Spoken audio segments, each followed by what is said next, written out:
Hello everyone, how are you doing? This is MD Tech here with another quick tutorial. Today I'm going to show you guys how to disable the Microsoft .NET framework on your Windows 10 computer. This tutorial will be very similar for users of Windows 7 and Windows 8 and 8.1 as well. So we're going to jump right into it.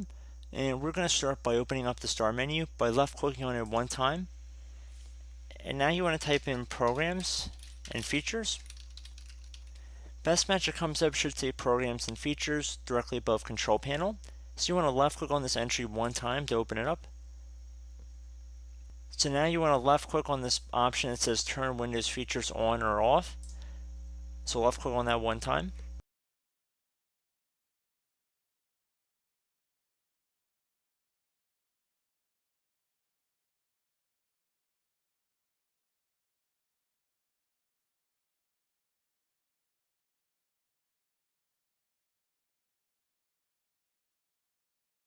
Okay, so we can see we have a couple of .NET frameworks in here. You can deselect both of these boxes if for some reason both of them are filled in or checkmarked. So you can see that a filled box means that only part of the feature is turned on, but a blank box means that none of it is turned on. So just in order to change this to an empty box, I'm just going to click inside of the box one time. It'll make it an empty box, and then once you've ensured that it's empty, you want to click on OK.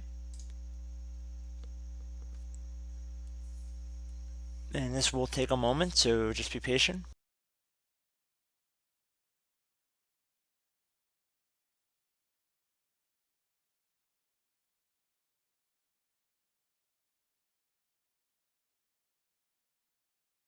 And it should say Windows completed the requested changes. You can click on Close right here.